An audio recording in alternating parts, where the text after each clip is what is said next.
ಶ್ರೀ ಗುರುಭ್ಯೋ ನಮಃ. ಹರಿ ಓಂ. ಇಂದು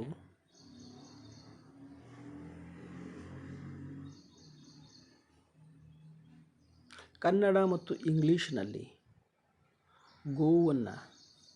ಗೋಮಾತೆಯನ್ನು ಸಂಬೋಧನೆ ಮಾಡುವಾಗ ಆಗುವ ಅವಾಂತರವನ್ನು ತಿಳಿಯಲು ಪ್ರಯತ್ನ ಮಾಡೋಣ. ಅದು ಕೂಡ ವೈಜ್ಞಾನಿಕವಾದ ಮಜಲನ್ನು, ಕೇವಲ ಒಂದು ಮಜಲನ್ನು ಮಾತ್ರ ಇಲ್ಲಿ ಮೊದಲಿಗೆ ನೋಡೋಣ. ಸಂಸ್ಕೃತದಲ್ಲಿ ನಾವು ಆಕಳಿಗೆ ಗೋವು ಅಂತೇವೆ, ಕನ್ನಡದಲ್ಲಿ ಆಕಳ ಅಂತೇವೆ. ಅದನ್ನೇ ನೀವು ಇಂಗ್ಲೀಷ್ನಲ್ಲಿ ಏನಂತಾರೆ ಅಂತ ಕೇಳಿದರೆ ಎಲಿಮೆಂಟರಿ ಎಜುಕೇಷನ್, ಕಿಂಡರ್ ಗಾರ್ಡನ್ ಅಥವಾ ಪ್ರಾರಂಭಿಕ ಅಧ್ಯಯನದ ಮಕ್ಕಳಿಂದ ಹಿಡಿದು PhD ಹೋಲ್ಡರ್ ತನಕ ಎಲ್ಲರೂ ಕೌ ಅಂತ ಹೇಳ್ತಾರೆ. ಸೊ ಹೀಗಾಗಿ ಕೌ ಈಸ್ ಈಕ್ವಲ್ ಟು ಗೌ ಅನ್ನುವಂತಹ ಒಂದು ರೂಢಿ, ಪ್ರಚಲನೆ ನಮ್ಮ ಹತ್ರ ವ್ಯಾಪಕವಾಗಿ ಬೆಳೆದು ಬಂದಿದೆ. ದೊಡ್ಡ ವಿದ್ವಾಂಸರು ಕೂಡ ಭಾರತೀಯ ವಂಶದ ಗೋವಿನ ಬಗ್ಗೆ ಪುಸ್ತಕಗಳನ್ನು, ಲೇಖನಗಳನ್ನು ಬರೆಯುವಾಗ ಕೂಡ ಇಂಗ್ಲೀಷ್ನಲ್ಲಿ ಅದನ್ನು ಕೌ ಅಂತಲೇ ಸಂಬೋಧನೆ ಮಾಡ್ತಾರೆ. ಇವತ್ತು ವೈಜ್ಞಾನಿಕವಾಗಿ ಅವೆರಡನ್ನು ಯಾವ ಹೆಸರಿನಿಂದ ಕರೀತಾರೆ, ಎರಡೂ ನಿಜವಾಗಿ ಒಂದೇ ಪ್ರಾಣಿಯೋ ಏನು ಅನ್ನುವುದನ್ನು ಒಂದು ಸ್ವಲ್ಪ ತಿಳಿದುಕೊಳ್ಳಲು ಪ್ರಯತ್ನ ಮಾಡೋಣ. ವಿಜ್ಞಾನದಲ್ಲಿ ಒಂದು ಪರಿಭಾಷೆ ಇದೆ. ಯಾವುದೇ ಒಂದು ವ್ಯಕ್ತಿ, ಒಂದು ಜೀವಿ, ಒಂದು ಪಶು, ಪಕ್ಷಿ ಎಲ್ಲವನ್ನು ಬೈನಾಮಿಯಲ್ ನಾಮೆನ್ಕ್ಲೇಚರ್ ಅಂತಾರೆ. ದ್ವಿನಾಮ ನಾಮಕರಣದ ಮೂಲಕ ಅವರು ವೈಜ್ಞಾನಿಕ ನಾಮಕರಣವನ್ನು ಮಾಡ್ತಾರೆ. ಅದರಲ್ಲಿ ಎರಡು ಭಾಗಗಳಿರ್ತವೆ. ಒಂದು ಅದರದ್ದು ಜೀನಸ್ ನೇಮ್, ಇನ್ನೊಂದು ಸ್ಪೀಷೀಸ್ ನೇಮ್ ಅಂಥೇಳಿ. ಒಂದು ಜೀನಸ್ದಿಂದ ಹುಟ್ಟಿಕೊಂಡಂಥ 10 ಸ್ಪೀಷೀಸ್ ಇರಬಹುದು, 100 ಸ್ಪೀಷೀಸ್ ಇರಬಹುದು. ಅವೆಲ್ಲವೂ ಬೇರೆ ಬೇರೆ ಪಶುಗಳು, ಬೇರೆ ಬೇರೆ ಪ್ರಾಣಿಗಳು. ಆದರೆ ಅವುಗಳ ಮೂಲದಲ್ಲಿ ಒಂದು ಜೀನಸ್ ಇರುತ್ತೆ, ಅದರ ಸ್ಪೀಷೀಸ್ ಬೇರೆ ಬೇರೆ ಇರ್ತವೆ. ಇವೆರಡನ್ನು ಕಲೆತು ಬೈನಾಮಿಯಲ್ ನಾಮೆನ್ಕ್ಲೇಚರ್. ಇದು ವಿಶಿಷ್ಟವಾಗಿ ಪ್ರಪಂಚದಾದ್ಯಂತ ಒಂದು ಪಶು, ಒಂದು ಪಕ್ಷಿ, ಒಬ್ಬರಿಗೆ ಒಂದೇ ಹೆಸರು. ಈ ಥರದ ಒಂದು ವೈಜ್ಞಾನಿಕ ವಿಂಗಡಣೆಯನ್ನು ಸದ್ಯ ಮಾಡರ್ನ್ ಸೈನ್ಸ್, ಯಾವುದು ಆಧುನಿಕ ವಿಜ್ಞಾನ ಪದ್ಧತಿ ಅಂತ ನಾವೇನು ಕರಿತೀವಿ, ಅದರಲ್ಲಿ ಪ್ರಚಲಿತವಾಗಿದೆ. ಉದಾಹರಣೆಗೆ ನೋಡುವುದಾದರೆ ಮಾನವ ಅಂತ ನಾವೇನು ಕರಿತೀವಿ, ಸಂಪೂರ್ಣ ಭೂಮಂಡಲದಲ್ಲಿರುವ ಎಲ್ಲ ಮಾನವರು, ಭಾರತೀಯರು, Chinese, American, British, Negro, Africans, red Indians ಎಲ್ಲರನ್ನೂ ಅವರ ಬಣ್ಣ, ಆಕಾರ, ರೂಪ, ಭಾಷೆ, ವಸ್ತ್ರ, ಉಡುಗೆ ತೊಡುಗೆ ಯಾವುದೇ ಭೇದ ಇಲ್ಲದೆ ಪ್ರತಿಯೊಬ್ಬರನ್ನು ಈ 2 ಕ್ರೈಟೀರಿಯಾ ಮುಖಾಂತರ ಕೇವಲ ಹೋಮೋಸೇಪಿಯನ್ಸ್ ಅನ್ನುವ ಒಂದೇ ಒಂದು ನಾಮಕರಣದಿಂದ ಸಂಬೋಧನೆ ಮಾಡಲಾಗುತ್ತೆ. ಇದು ವೈಜ್ಞಾನಿಕ ಪದ್ಧತಿ ಅಂತ ಅವರು ಕರೀತಾರೆ. ಮಾಡರ್ನ್ ಸೈನ್ಸಲ್ಲಿ, ಆಧುನಿಕ ವಿಜ್ಞಾನ ಪದ್ಧತಿಯಲ್ಲಿ ಹೆಸರಿಡುವ ಪದ್ಧತಿ ಇದು.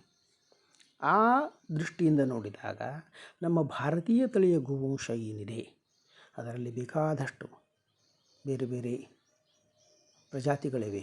ಗೀರ್ ಇದೆ, ಕಾಂಕ್ರೇಜ್ ಇದೆ, ಸಾಹಿವಾಲ್ ಇದೆ, ಸಿಂಧಿ ಇದೆ, ನಮ್ಮ ಗಂಗಾತೀರಿ ಇದೆ, ನಮ್ಮ ಕೃಷ್ಣ ವ್ಯಾಲಿ ಇದೆ, ದೇವಣಿ ಇದೆ, ಥಾರ್ಪಾರ್ಕರ್ ಇದೆ, ಮಲೆನಾಡು ಗಿಡ್ಡ ಇದೆ, ನಮ್ಮ ಕಿಲ್ಲಾರಿ ಇದೆ, ಈ ಥರದ ಜವಾರಿ ಇದೆ, ಈ ಥರದ ಬೇಕಾದಷ್ಟು ಓಂಗೋಲ್ ಇದೆ, ಪೊಂಗುನೂರು ಇದೆ. ಈ ಥರದ ಎಲ್ಲ ಭಾರತೀಯ ಪ್ರಜಾತಿಗಳೇನಿದ್ದಾವಲ್ಲ, ಇವುಗಳಿಗೆಲ್ಲ ವೈಜ್ಞಾನಿಕ ನಾಮಕರಣ ಇರೋದು ಬೋಸ್ ಇಂಡಿಕಸ್ ಅಂತ, ಅಥವಾ ಬೋಜೆ ಅಂತ ಕೂಡ ಇದನ್ನು ಕರೀತಾರೆ.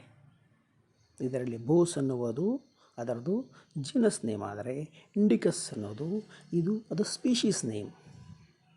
ಇದು ವೈಜ್ಞಾನಿಕ ನಾಮಕರಣ. ಆದರೆ ಹೀಗೆ ಪೂರ್ತಿ ಸಂಪೂರ್ಣ ಭೂಮಂಡಲದ ಎಲ್ಲ ಮಾನವರಿಗೂ ಒಂದೇ ಹೆಸರಿದೆ. ಅದೇ ಥರ ಈ ಆಕಳು ಅನ್ನುವಂತಹ ಪ್ರಾಣಿಗೆ ತಿಲಂನಧನ್ನಂ ಪಶವೋನಗಾವಹ, ಆಕಳನ್ನು ನಾವು ಪಶು ಅಂತ ಕರೆಯೋದಿಲ್ಲ. ಅದು ನಿಜವಾಗಿ ನಮಗೆ ಮಾತೃ ಸ್ವರೂಪ, ಅದು ಮಾತೆಯೇ. ಗಾವೋ ವಿಶ್ವಸ್ಯ ಮಾತರಃ ಅಂತ ಹೇಳಿದ್ದಾರೆ. ಆದರೂ ಕೂಡ ಜನಸಾಮಾನ್ಯರಿಗೆ ಒಂದು ಪ್ರಚಲಿತವಾಗಿರುವ ಇದರಿಂದ ಆ ಶಬ್ದವನ್ನು ಉಪಯೋಗ ಮಾಡ್ತಾ ಇದ್ದೇನೆ. ಭಾರತೀಯ ಗೋವಂಶಕ್ಕೆ ಬೋಸ್ ಇಂಡಿಕಸ್ ಅಂತ ಕರೆದರೆ, ಉಳಿದ ಎಲ್ಲ ಯಾವುದನ್ನು ನಾವು ಕೌವನ್ನು ಆಕಳ ಅಂತ ಕರಿತೀವಿ ಅಂದರೆ ಕೌವು ಕೂಡ ನಾವು ಅದೇ ಹೇಳಬೇಕಲ್ಲ. ಆದರೆ ಕೌವಿಗೆ ಏನಂತಾರೆ? ವೈಜ್ಞಾನಿಕ ನಾಮಕರಣ, ದ್ವಿನಾಮ ನಾಮಕರಣದ ಮುಖಾಂತರ, ಬೈನಾಮಿಯಲ್ ನಾಮಿನ್ಕ್ಲೇಚರ್ ಮುಖಾಂತರ ಕೌವಿನ ಹೆಸರು ನೀವು ನೋಡಿದರೆ ಅದು ಬೋಸ್ ಇಂಡಿಕಸ್ ಅಂತ ಇಲ್ಲ, ಅದು ಬೋಸ್ ಟಾರಸ್ ಆಗಿದೆ. ಅಂದರೆ ಬೋಸ್ ಅನ್ನುವಂತಹ ಒಂದೇ ಜೀನಸ್ ಇದ್ರೂ ಪ್ರಜಾತಿಗಳಲ್ಲಿ ಭಿನ್ನ ಇದೆ. ನಮ್ಮ ಎಮ್ಮೆ ಕೂಡ ಬೋಸ್ ಫ್ಯಾಮಿಲಿ ಇದೆ, ಅದಕ್ಕೆ ಬೋಸ್ ಬೊಬಾಲಿಸ್ ಅಂತಾರೆ. ಕಾಡೆಮ್ಮೆ ಅಂತ ಬರುತ್ತೆ, ಬೋಸ್ ಗೌರಸ್ ಅಂತಾರೆ. ಆ ಥರ ಬೋಸ್ ಫ್ಯಾಮಿಲಿಯಲ್ಲಿಯೇ ಸುಮಾರು 8-9 ಬೇರೆ ಬೇರೆ ಬೇರೆ ಪ್ರಜಾತಿಗಳು ನಮಗೆ ಇವತ್ತೂ ಕೂಡ ಕಾಣಲು ಸಿಗ್ತವೆ. ಅವುಗಳೆಲ್ಲವನ್ನು ನಾವು ಕೌ ಅಂತೀವ? ನಿಜವಾಗಿ ಇಂಗ್ಲೀಷ್ ಉಪಯೋಗ ಇರುವಂತಹ ರಾಷ್ಟ್ರಗಳಲ್ಲಿ, ಬ್ರಿಟನ್ ಮತ್ತು ಅಮೇರಿಕಾದಲ್ಲಿ ಕ್ಯಾಟಲ್ ಅಂದರೆ ಅವರಿಗಿರೋದು ಹಾಲು ಕರೆಯಲು. ನಿಜವಾಗಿ ಹಾಲು ಅವರಿಗೆ ಬೇಕಿಲ್ಲ, ಮಾಂಸನೇ ಬೇಕಿತ್ತು. ಆದರೂ ಮನೆಯಲ್ಲಿ ಸಾಕು ಪ್ರಾಣಿಗಳಲ್ಲಿ ಕ್ಯಾಟಲ್ ಅಂತ ಕರೆಯೋದರಲ್ಲಿ ಅವರು ಕೌವನ್ನು ಪರಿಪಾಲನೆ ಮಾಡ್ತಿದ್ದಾರೆ. ಕೌ ಅಂದರೆ ಇದರಲ್ಲಿರುವಂತಹ ಅದಕ್ಕೆ ಜರ್ಸಿ ಅಂತಿದೆ, ಹೊಲಿಸ್ಟಿನ್ ಫ್ರಿಜಿಯನ್ ಅಂತಿದೆ, HF ಅಂತೀವಲ್ಲ, ಈ ಥರದ ಪಶುಗಳು, ಇವುಗಳು ಮಾತ್ರ ಕೌ. ಇವುಗಳಿಗೂ ನಮ್ಮ ಗೌವಿಗೂ, ಗೋಮಾತೆಗೂ ತುಂಬ ವ್ಯತ್ಯಾಸ ಇದೆ. ಈ ಥರದ ಸುಮಾರು ವ್ಯತ್ಯಾಸಗಳನ್ನು ವಿವರಿಸ್ತಾ ಹೋಗಬಹುದು ಒಂದೊಂದಾಗಿ. ಮುಂದಿನ ಹಂತಗಳಲ್ಲಿ ಇದರ ಬಗ್ಗೆ ಇನ್ನೂ ದೀರ್ಘವಾಗಿ ವಿಚಾರ ಮಾಡೋಣ. ವೈಜ್ಞಾನಿಕವಾಗಿಯೂ ಕೂಡ ಕೌ ಈಸ್ ನಾಟ್ ಗೌ ಅಂತ ನಾವು ಸಿದ್ಧ ಮಾಡಬಹುದು. ಈಗ ವಿಚಾರ ಮಾಡಿ, ನಮ್ಮ NCERT ಇರಬಹುದು, ಸ್ಟೇಟ್ ಸಿಲೆಬಸ್ ಕಮಿಟಿಗಳಿರಬಹುದು, ಇವರಿಗೆ ಯಾರಿಗೂ ವೈಜ್ಞಾನಿಕ ಮನೋಭಾವ ಇಲ್ಲವಾ? ಯಾಕೆ ಆಕಳನ್ನು ಇವರು ಗೌ ಅಂತಾರೆ, ಕೌ ಅಂತಾರೆ? ತಪ್ಪಲ್ವಾ ಅದು? ಒಂದು ಪ್ರಾಣಿಯನ್ನು ಇನ್ನೊಂದು ಪ್ರಾಣಿಯಂತೆ, ಈಗ ನಾವು ಪೆಂಗ್ವಿನ್ಗೆ ಏನಂತ ಹೆಸರು ಕರೀಬೇಕು? ಹಿಂದಿಯಲ್ಲೋ, ಕನ್ನಡದಲ್ಲೋ, ಸಂಸ್ಕೃತದಲ್ಲೋ ಪೆಂಗ್ವಿನ್ಗೆ ಏನಂತ ಹೆಸರು ಕರಿಬೇಕು? ನಾವು ಪೆಂಗ್ವಿನ್ ಅಂತ ಕರಿಬೇಕಾಗತ್ತೆ. ಯಾಕಂದರೆ ಆ ಪಶು, ಆ ಪ್ರಾಣಿ, ಆ ಪಕ್ಷಿ ನಮ್ಮ ಹತ್ರ ಇಲ್ಲ. ನಮ್ಮ ಹಿರಿಯರು ಅದಕ್ಕೆ ಹೆಸರಿಟ್ಟಿಲ್ಲ. ಅವ್ರು ಏನಂತ ಕರೆದಾರೆ ಅದನ್ನು ನಾವು ಕರೀಲಿಕ್ಕತ್ತೀವಿ ಅಷ್ಟೇ. ಹೀಗಾಗಿ ನಮ್ಮ ಗೋಮಾತೆ ಅವ್ರ ಹತ್ರ ಇಲ್ಲ. ಅದಕ್ಕೆ ಗೌ ಅಂತ ಯಾಕೆ ಹೆಸರು ಬಂತು ಅನ್ಲಿಕ್ಕೆ ನಿಷ್ಪತ್ತಿ ನೀವು ನೋಡಿದರೆ ಮತ್ತು ಬೇಕಾದಷ್ಟು ಉತ್ತರಗಳು ಸಿಗಬಹುದು. ಆದರೆ ಸಂಸ್ಕೃತದಲ್ಲಿ, ಕನ್ನಡದಲ್ಲಿ, ಭಾರತೀಯ ಭಾಷೆಗಳಲ್ಲಿ ಅದಕ್ಕೆ ಯಾವ ಹೆಸರಿನಿಂದ ಕರೆದಿದ್ದಾರೋ ಅದೇ ಹೆಸರನ್ನು ಅವರು ಇಂಗ್ಲೀಷ್ನಲ್ಲಿ ಉಪಯೋಗ ಮಾಡಿಕೊಳ್ಬೇಕು. ಹೀಗಾಗಿ ಆಕಳು ಅಂದರೆ ಗೋಮಾತೆ, ಗೌ. ಅವರದಕ್ಕೆ ಕೌ ಅಂತ ಯಾಕೆ ಕರೆದ್ರೂ ನಮಗೆ ಗೊತ್ತಿಲ್ಲ. ಬಟ್ ಕೌ ಅಂದರೆ ಕ್ಯಾಟಲ್, ಅವ್ರ ಹತ್ರ ಇರುವಂತಹ ಹಾಲು ಕರೆಯುವ ಪಶು, ಮ್ಯಾಮಲ್. ಹೌದಾ? ಅಂದರೆ ಕೌ ಅಂದರೆ ಜರ್ಸಿ ಮತ್ತು HF, ವಿದೇಶಿ ಹಾಲು ಕೊಡುವ ಪಶು ಅಂತ ಮಾತ್ರ ನಾವು ಕರಿಬೇಕು ಹೊರತಾಗಿ ಕೌ ಅಂದರೆ ಆಕಳು ಸರ್ವಥಾ ಅಲ್ಲ. ಇದು ವೈಜ್ಞಾನಿಕವಾಗಿ ನಾನು ಹೇಳ್ತಾ ಇರೋದು. ಇನ್ನು ಅದರ ಲಕ್ಷಣಗಳು, ಅದರ ಗುಣದೋಷಗಳು, ಇವುಗಳ ಬಗ್ಗೆ ವಿಚಾರ ಮಾಡಿದರೆ ದಿಗ್ಭ್ರಮೆ ಆಗುತ್ತೆ. ಈ ಥರದ ತುಂಬ ವಿಷಯಗಳಿವೆ.